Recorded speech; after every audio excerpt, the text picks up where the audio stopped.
예수 그리스도의 이름으로 모인 모든 교회와 하나님의 보내신 성령이 임하시는 초소마다 어느 곳이든 우리 주님의 은혜와 하나님의 평강이 함께 하시길 주님의 이름으로 소원합니다. 아멘.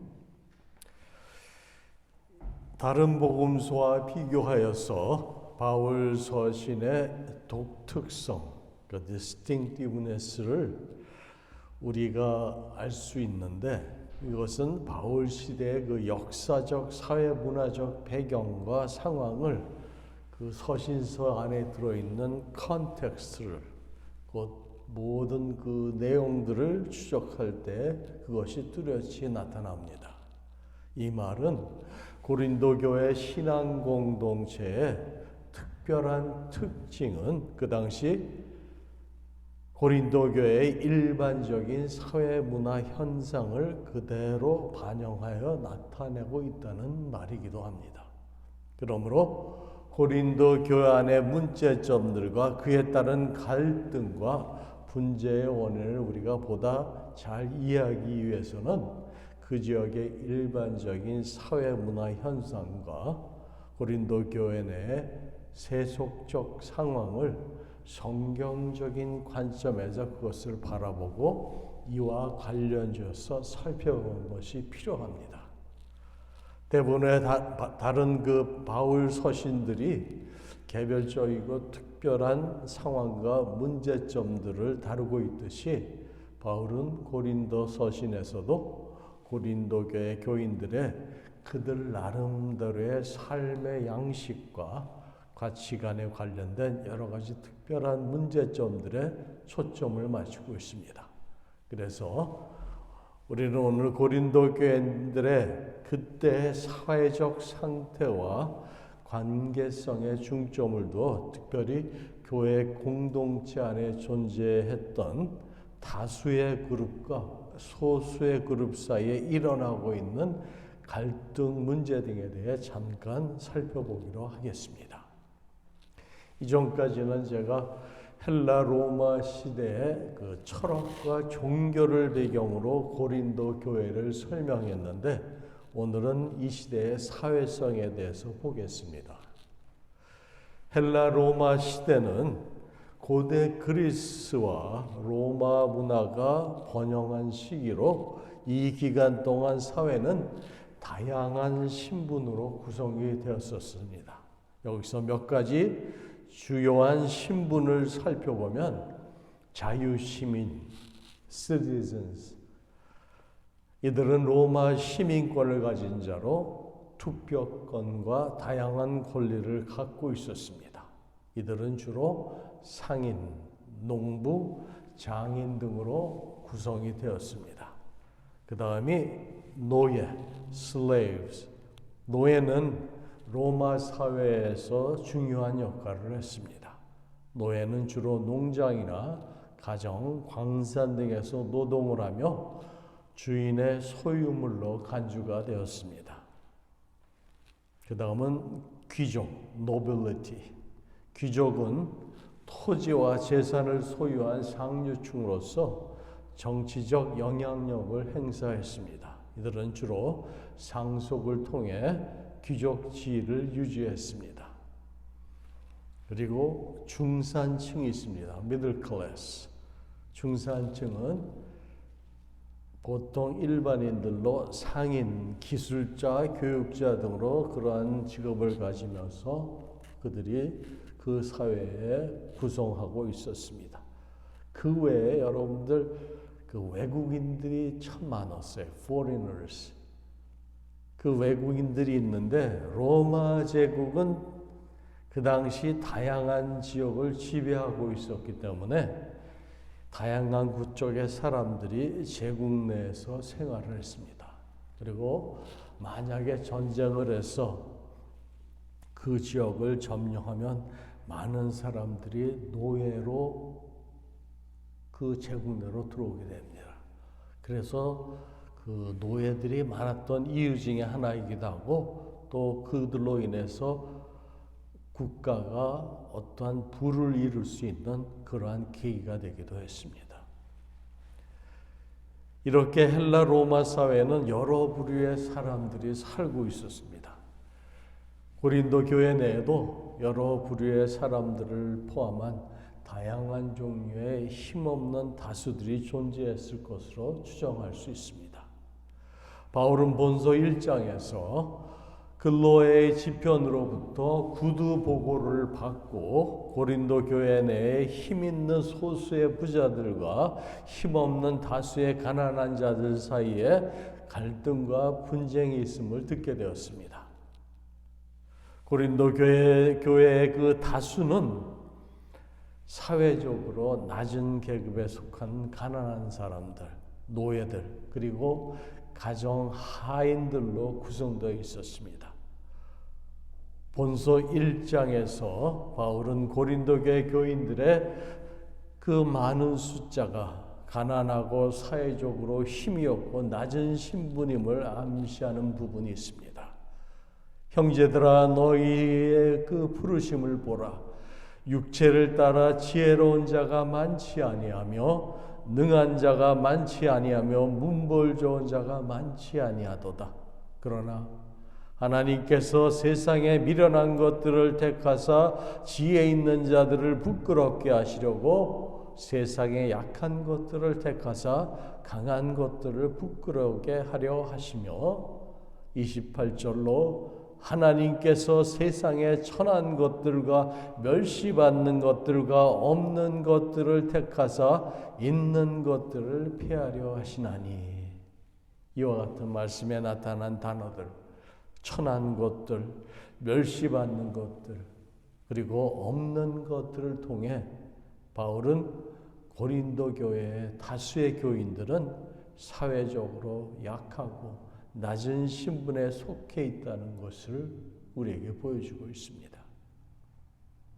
그에 비해 고린도 교회의 소수는 사회적으로 힘과 부를 가진 상류 계급이며 여러 가지 면에서 교회 내에서 영향력을 발휘하는 자들입니다. 그들은 고린도 사회에서 행하였던 행동과 생활 방식을 그대로 교회 내에 가지고 들어와서 행하려 함으로 그로 인하여 여러 가지 부정적인 영향력을 끼치고 있는 자들입니다. 본서 1장에서 바울이 너희들 중 지혜 있는 자가 많지 아니하며 능한 자가 많지 아니하며 문벌 좋은 자가 많지 아니하며라고 언급할 때 교회 내 소수의 교인은 사회적으로 부와 정치적 지위를 가진 상류 계급임을 알 수 있습니다. 바울이 교회 내에 지혜 있는 자와 능한 자와 문벌 있는 자가 많지 않다고 말한 것은 사회적인 지위와 힘이 있는 상류 계급이 교회 안에는 그 숫자가 다수가 아니라 소수라는 의미로 그들은 돈을 가지고 있고 또한 교육을 잘 받았으며 영향력이 있는 자들로 세상적인 사업에서나 시의회에서도 지도력을 발휘하였으며 지교회의 여러 가지 행사에도 자신의 집을 제공할 정도로 크고 화려한 집을 가지고 있을 것으로 추정할 수 있습니다. 이게 무슨 말인가 하면 그 당시 대개의 경우 고린도 교인들은 예배와 성도의 교제를 위해 가정집에 함께 모였다는 거예요. 초대교회는 대부분의 교회들이 가정교회로 시작을 했습니다. 그럴 경우에 힘 있는 소수는 그들의 큰 집을 예배를 위한 모임의 장소로 제공했을 가능성이 큽니다. 본서 11장에서도 바울이 교회에서 성만찬을 하기 전에 음식 문제로 갈등과 분쟁이 있었음을 나무랐는데 그때 그 교회는 가정교회였을 것입니다. 그 집 주인은 힘 있는 소수 중에 한 사람으로서 자신의 집을 예배 장소로 제공했을 것입니다. 11장 17절 말씀으로 너희들이 함께 모일 때 그것이 유익이 되지 못하고 도리어 해로움이라. 너희가 교회에 모일 때 너희 중에 분쟁이 있다 함을 듣고 너희가 함께 모여서 주의 만찬을 먹을 수 없으니. 고린도 교회들 간에는 그런 분쟁이 많은 경우가 예배 장소로 인한 갈등이었습니다. 어떤 집주인은 교회 교인들을 마치 자신의 집에서 일하는 하인처럼 교인을 그렇게 여길 때도 있었고, 또 어떤 집주인은 교인들에게 여러 가지 것을 제공하면서 사회에서 행했던 세속적 권위를 행사하려 하였습니다. 바울은 사회적으로 힘있는 소수에 의해 일어났을 가능성이 있는 그러한 분쟁과 파당에 대해서 이미 1장에서 신랄하게 비판한 바 있습니다. 너희 가운데 분쟁이 있다는 것이니 나는 바울에게, 나는 아볼로에게, 나는 게바에게 속한 자라 한다는 그 말입니다. 그리고 3장에서도 형제들아 어린아이들을 대함과 같이 하노라. 너희 가운데 시기와 분쟁이 있으니 나는 바울에게라 하고 다른 이는 나는 아볼로에게라 하니 우리는 하나님의 동역자들이라고 그는 말합니다. 가난한 교인들에 대한 배려와 수용이 결여된 힘있는 소수의 영향력 행사와 횡포는 고린도 교회를 끝없는 갈등과 분쟁의 소용돌이에 휘말리게 하였습니다. 이러한 상황을 간파한 바울은 힘있는 소수의 그런 영향력 행사와 횡포를 젖먹는 어린아이와 같은 행동이라고 꾸짖었습니다. 또 다른 한편으로 바울은 이러한 힘있는 부자들을 변화시키기를 원했습니다. 바울은 그들이 사랑에 기초하여 교회의 덕을 세우는 방향으로 행동하기를 원했습니다.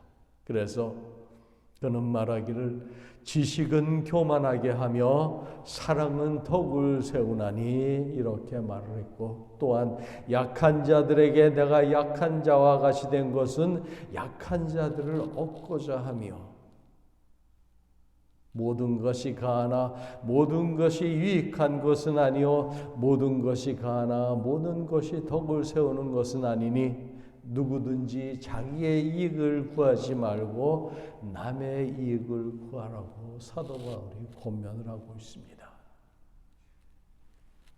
힘 있는 소수와 힘없는 다수의 가난한 교인들 간의 갈등과 분쟁은 결국 사도 바울과 소수의 힘 있는 교인들과의 갈등으로 와전되게 됩니다. 왜냐하면 그들은 바울에게 세속적인 영향력을 행사하려 하였고 바울이 그들의 의도를 차단하려 버렸을 뿐만 아니라 더 나아가 그들의 세속적인 행동을 신앙적인 모습으로 변화시키려 했기 때문입니다. 바울은 가난하고 사회적으로 약한 교인들을 힘 있는 소수가 배려하기는커녕 오히려 멸시하고 이용하는 것을 보면서 그는 분노하였고, 또한 바울은 힘 있는 소수가 자신의 사도적 권위와 가르침에 도전한다고 그는 생각을 했습니다. 그러하기에 고린도 교회에 나타난 문제점들과 그에 따른 갈등과 분열은 신학적인 문제보다는 사회 문화적인 원인에 기인한 것들입니다. 즉 사회 문화적인 배경에서 비롯된 그 파당 문제, 가정교회 문제, 음식 먹는 문제, 재판 문제, 그런 것들이 이제 앞으로 장수를 거듭하면서 뒷부분에 고린도전서에 계속 나옵니다. 이런 것들을 여러분들에게 좀 더 이해하기 쉽게 하시기 위해서 제가 그 당시에 사회적인 그 배경, 문화적인 그 사람들의 상황을 설명드리고 있는 거예요. 그래서 지금까지 우리가 3장까지 말씀을 살펴보았는데 오늘 말씀도 그 모든 말씀을 기초해서 사도 바울이 이어서 지금 얘기를 하고 있습니다.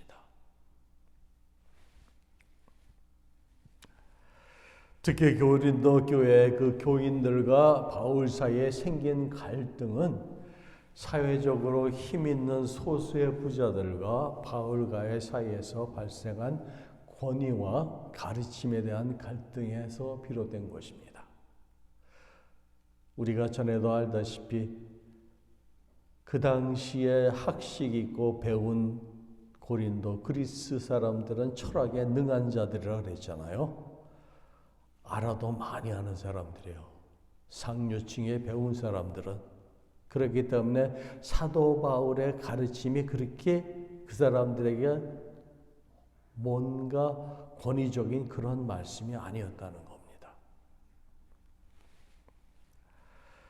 이는 1차적으로 이 소수의 힘 있는 부자들이 교회 내에서 세상적인 행동과 또한 그러한 처시를 함으로 해서 가난하고 사회적으로 약한 교인들과 그러한 갈등과 대립이 있었습니다. 그러나 이들 사이의 갈등과 대립은 실제적으로는 힘 있는 소수와 사도 바울과의 갈등이었습니다. 왜냐하면 소수의 부자들은 그러한 세상적인 영향력으로 교회를 장악하려 해서 당파를 만들었다는 거예요. 바울파, 베드로파, 게바파, 그렇죠? 바울은 이를 처지하고 막으려고 했고 더욱이 바울은 힘 있는 소수를 신앙적으로 변화시키려고 하였기 때문입니다. 바울은 당시 사회적 계급 구조와 가치관에 젖어 있는 힘 있는 소수의 행동과 처신을 영적이고 신앙적으로 바꾸려 했습니다. 예수 그리스도의 십자가의 사랑과 구원의 말씀으로 그러한 소수의 세속한 가치관과 행동을 변화시키려고 하였습니다. 여러분들이 잘 아시는 것처럼 바울 자신도 유대적 전통과 교육에 의해서만 영향을 받은 것이 아니라 헬라 로마 문화 교육에 의해서도 그는 영향을 받았습니다. 실제로 바울은 유대 기독교인이었을 뿐만 아니라 로마의 시민권을 가진 제외 헬라 로마의 유대인이었습니다. 그럼에도 불구하고 바울은 헬라 로마의 사회적 계급 구조를 거부하였고 이에 대해 비판적인 입장을 취하였던 그는 로마 시민권자로서의 기득권과 또한 랍비적 훈련으로 오는 모든 사회적 지위를 그는 기꺼이 포기하였던 것입니다. 바울은 로마의 사회적 가치와 구조적인 측면에서 소위 말하는 세상적인 성공과 명예와는 거리가 먼 그러한 삶을 살았습니다. 뿐만 아니라 바울은 고린도 교회 교인들도 모두 그렇게 바울처럼 살기를 바랬던 겁니다. 그래서 그는 고린도 교회 내에 존재하는 유대적 전통이나 헬라 로마 사회의 계급적 그러한 구조의 잔재를 급격히 없애기를 원했습니다. 그래서 1장 27절과 28절에 나오는 바울의 주장을 통해 우리는 그의 급진적인 개혁 성향을 볼 수가 있습니다. 이 부분은 사도 바울의 신학 철학을 연구하는 데 상당히 중요한 역할을 하는 부분이에요. 잘 들어보세요. 1장 27절에서 28절입니다. 하나님께서 세상에 미련한 것들을 택하사 지혜 있는 자들을 부끄럽게 하려 하시고 세상에 약한 것들을 택하사 강한 것들을 부끄럽게 하려 하시며 세상에 천한 것들과 멸시받는 것들과 없는 것들을 택하사 있는 것들을 폐하려 하시나니. 실로 바울은 고린도 교회에 만연했던 세속적인 가치와 구조를 지금도 이런 말을 하면은 현대 21세기에도 고지 곱게 받아들이는 사람들이 많지 않습니다. 하물며 2000년 전에 그러한 말을 했다는 건 이건 획기적인 말이에요. 너무나도 익스트림 그렇게 말할 수 있을 정도로 개혁적인 성향을 가지고 사도 바울이 그렇게 복음을 선포했습니다. 그것도 그러한 상류층의 학문 있는 자들, 돈 있는 자들, 권력 있는 자들 앞에서 그렇게 담대하게 말을 할 수 있었다는 것은 성령의 능력으로 말씀을 하신 겁니다. 인간의 말이 아니에요. 그 말을 듣고 가슴에 심령에 찔리고 그 말을 받은 사람들은 분명히 그들의 삶이 변화했을 것입니다. 그런데 그렇지 아니하고 그 말씀을 어게인스트하고 그 말씀에 순종하지 못하는 사람들은 복음과는 관계없는 그러한 삶을 살았을 거예요.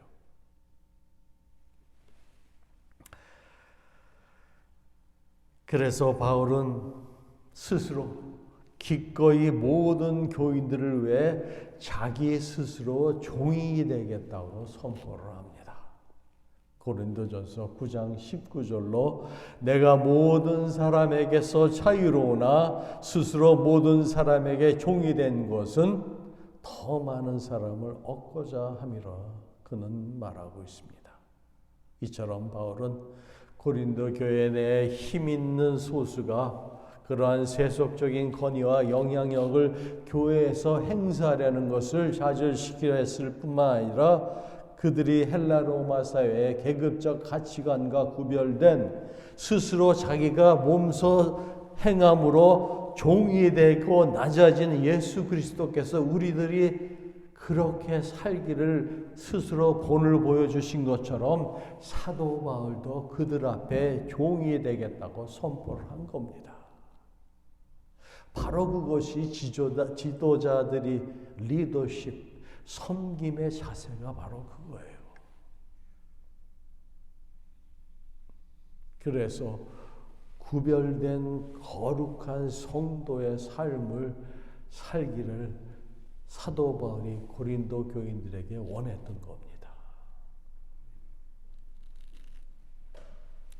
그러면서 바울은 3절 23절로 지난주의 말씀이죠. 너희는 그리스도의 것이요 그리스도는 하나님의 것이라. 이 3장의 결론의 말씀을 오늘 4장에 연결하여서 설명을 합니다. 오늘 4장 1절 말씀이 뭡니까? 사람이 마땅히 우리를 그리스도의 일꾼이요 하나님의 비밀을 맡은 자로 여길지어다. 이 말씀이 곧 이어서 so then 그와 같이 그렇게 우리가 그리스도에 속한 자들로 사람이 마땅히 우리를 그리스도의 일꾼이라는 것과 비밀을 맡은 자라는 두 가지 사실을 오늘 말씀에서 강조하고 있는 거예요. 앞에서 바울이나 게바나 세계나 생명이나 사망이나 지금 것이나 장래 것이나 다 너희의 것이라고 지금 사도 바울이 말을 하면서 그렇게 언급한 것은 이는 만물이 다 너의 것으로 다시 구체적으로 설명한 이 부분이 바로 바울이나 게바나 세계나 생명이나 사망이나 지금 것이나 장래 것이나 다 너의 것이라고 22절에서 얘기를 합니다.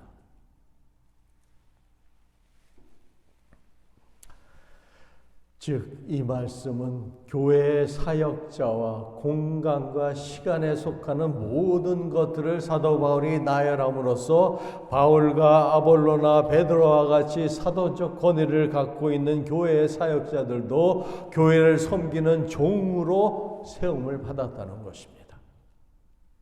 그러므로 인간의 지혜나 업적을 그것을 보고 섬기거나 그런 것들에게 영광을 돌려서는 안 되는 이유는 모든 것이 구속받은 교회에 속한 것이지 교회가 사역자에게 속한 것이 아니기 때문입니다.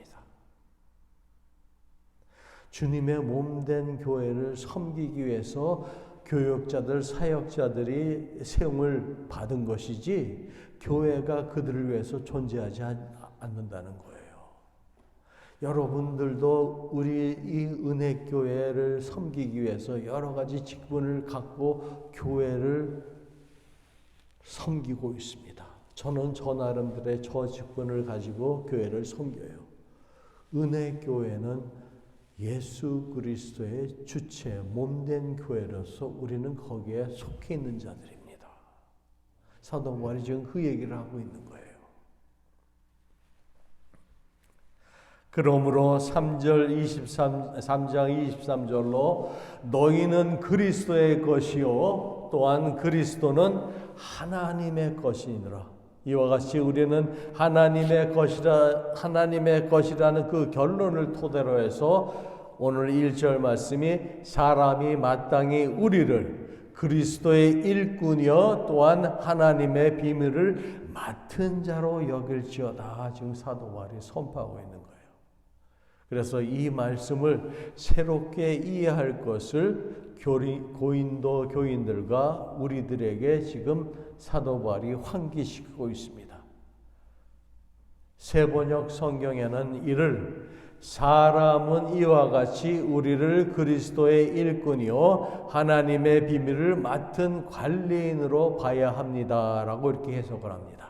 또한 이와 같이 접속사를 사용해서 연결을 했는데 영어 성경 NIV에서는 so then men ought to be regarded as the servants of Christ, as those entrusted with the mysteries God has revealed. 그래서 앞부분에 so then 하고 접속사를 씁니다. 우리가 보는 개역 성경에는 뭐라고 해석되어 있습니까? 번역하기를 우리 성경에는 마땅히라는 말로 번역을 하고 있습니다. 마땅히 우리를 그리스도의 일꾼이요라고 그리스도의 일꾼 된 것과 비밀을 맡은 자 된 것의 당연성을 강조하고 있습니다. 그리스도의 일꾼, 여기서 일꾼이라고 번역된 헬라어 페페르타스는 본래 노예에 가까운 낮은 신분을 의미합니다. 고대 전투하면서 노를 젓는 가장 하급 노예를 페페르타스라고 불렀습니다. 여러분들 영화 벤허 아시죠? 벤허에 나오는 주인공 찰턴 헤스턴이 배의 노예로 붙들려 가서 그렇죠? 전쟁할 때 로마 장군을 구해서 그가 복귀하게 되잖아요. 바로 그 벤허가 노를 저었던 그 사람들을 페페르타스라고 불렀어요. 또한 본서 3장 5절에서 그런즉 아볼로는 무엇이며 바울은 무엇이냐 그들은 주께서 각각 주신 대로 너희로 하여금 믿게 한 사역자들이니라. 이 말씀에서 사용한 사역자들 디아코노이 ministers 동일한 의미를 사도 바울은 사용하고 있습니다. 그래서 일꾼으로 번역한 히페레타스는 공간복음서에서도 일꾼이라는 뜻으로 사용하였고 또한 수종자라는 의미도 번역되기도 했습니다. 수종자. 특히 본절에서 바울이 이 단어를 사용한 것은 자신의 위치를 보다 겸손하게 나타내려고 한 것입니다. 그에게 중요한 것은 어떤 신분적인 지위에 자신이 있느냐 하는 것이 중요한 것이 아니라 누구에게 내가 속해 있느냐 하는 것이 그에게는 더 중요한 문제였습니다. 그래서 너희는 그리스도의 것이요. We are belong to Christ. 바로 그 말이 사도 바울에게는 더 중요했다는 거예요. 그리스도인에게 있어서 우주의 모든 만물이 그들에게 속해져 있음을, 다시 말해서 그리스도께서 창조의 주인으로서 우리들에게 그 모든 권한을 부여하셨다는 거예요. 그것을 설명하는 그 과정이 그리스도인이 그리스도에게 종속된 관계라고 말함으로써 궁극적인 통치권자가 그리스도이심을 밝힌 것과 마찬가지로, 인간이 최고 통치자가 아니라 그리스도께서 인간에게 통치권자로서의 가치를 부여해 주신 것처럼, 하나님께서도 그리스도에게 그 통치권을 부여해 주셨어요. How? 왜? 어떻게? 그만한 권한을 가질 수 있는 그러한 권한이 예수님에게 어떻게 생겼습니까? 십자가의 사건으로 그 권한을 하나님께서 부여해 주신 거예요.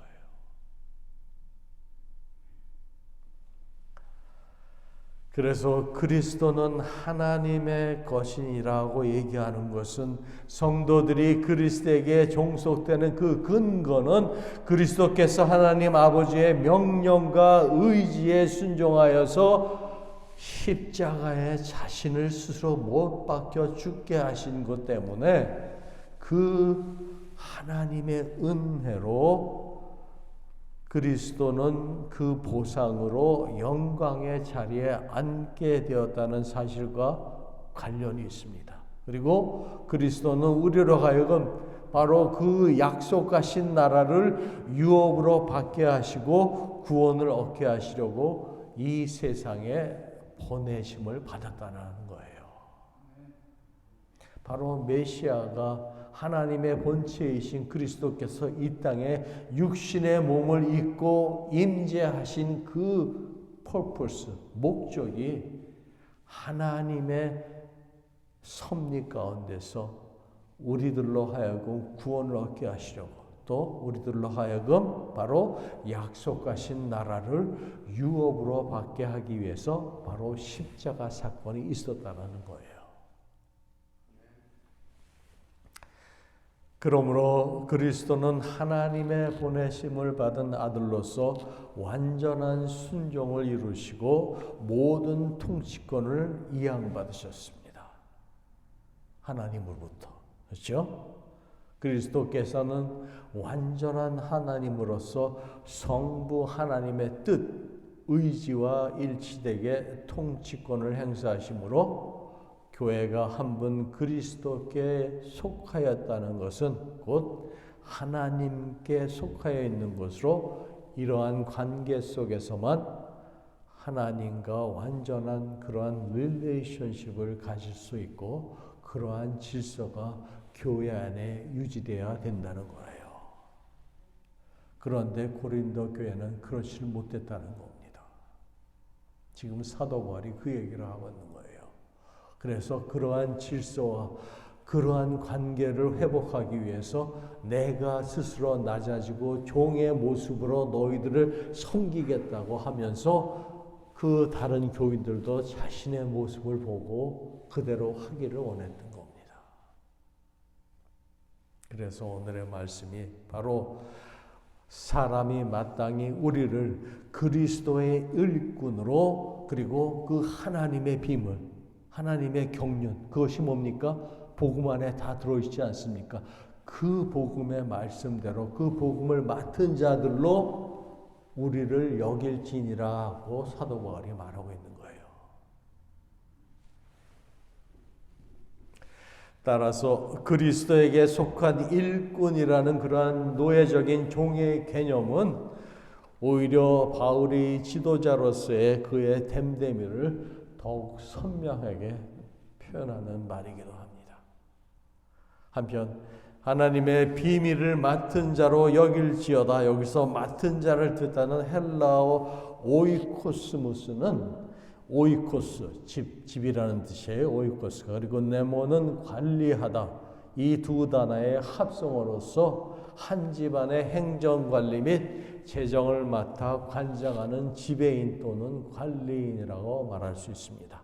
그러나 이 직분의 행정적인 면을 강조하여 마치 바울을 그러한 지도자들을 교회의 행정관 정도로 취급하는 것이 아니라 바울은 교회의 구성원을 관리할 뿐만 아니라 진리를 가르치는 영적 청지기로서의 위치를 강조하고 있습니다. 그런데 일꾼이라는 단어하고 가장 낮은 그러한 노예 수준적 신분을 나타내는 그 말과 맡은 자라는 단어는 어떻게 보면은 그 서로 대조를 이루고 있는 것 같습니다. 하지만 이들 모두 그리스도와 하나님의 종으로서 완전히 그리스도에 예속되어 있다는 점에서 그들의 사명은 선명하게 나타납니다. 그리고 하나님께서 계시하신 그 구원의 신비, 인간의 지혜로는 깨달을 수 없는 영적 진리를 그리스도께로부터 위임받아서 전하는 일을 맡았다는 점에서 같은 직분임을 뜻하는 것입니다. 그러면서 사도 바울이 그럽니다. 그리고 맡은 자들에게 구할 것은 충성이니라 라고 말합니다. 구할 것은 충성이니라. 바울은 지도자의 겸손과 권위를 동시에 강조한 후에 이에 덧붙여서 너희는 충성을 구하라라는 말을 합니다. 여기서 중요한 것은 충성이 청직의 필수 불가결한 자질이라는 겁니다. 충성이라고 번역된 헬라어 피스토스는 문자적으로 신실성이 발견되는 것을 말합니다. 신실성이 발견되는 것을 뜻해요. 청지기는 주인 앞에서 신실한 자로 인정받아야 하며 또한 완전히 신뢰할 수 있도록 최선의 노력을 해야 합니다. 그리고 여러분들 한자 충이라는 단어가 어떻게 쓰여지는지 아십니까? 한자 충자가 가운데 중자에 마음 심자가 아래 쓰여 있잖아요. 그렇죠? 그 한자 뜻대로 풀이해서 우리의 마음 중심에 예수 그리스도를 모시라는 겁니다. 한자나 헬라어나 똑같아요. 그 의미는. 그렇게 충성, 우리의 삶이 일꾼으로 맡은 자로 하나님 앞에 올바로 설 때에 그 사람은 하나님께서 들어 쓰십니다.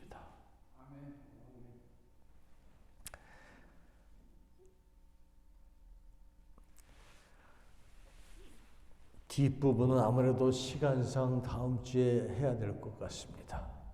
안 집사님이 안 계셔서 조금 제가 오늘 길게 하려고 했는데 어떻게 계속 할까요? 정리하겠습니다. 오늘 1절 말씀만 갖다 얘기하다 보니까 말씀이 길어졌네요. 그래서 사람이 마땅히 우리를 그리스도의 일꾼이요 하나님의 비밀을 맡은 자로 여길지어다. 그러면서 사도 바울이 말하기를 그리고 맡은 자들에게 구할 것은 충성이니라 말합니다. 칼빈은 이와 같은 충성심을 그리고 신실한 그러한 양심을 이렇게 얘기를 합니다. 건전하고 지혜로운 생각으로 양심의 순결성을 지켜나가는 것이라고 말합니다. 다시 말씀드릴게요. 건전하고 지혜로운 생각으로 양심의 순결성을 지켜나가는 것이라고 말합니다. 하나님의 말씀 가운데 우리가 새롭게 변화되어서 그 말씀에 순종하면서 살 때 우리 하나님 귀한 일꾼으로 또 하나님의 사역을 위해서 우리들을 크게 들어 사용하실 줄 믿습니다. 기어 함께 기도하시겠습니다. 성령 하나님, 오늘 또 하나님의 생명의 말씀을 통해서 사람이 마땅히 우리를 그리스도의 일꾼이요 하나님의 비밀을 맡은 자로 여길지어다라고 말씀하시면서 맡은 자들에게는 또한 구할 것이 있으니 그것은 충성이라고 말씀하셨습니다.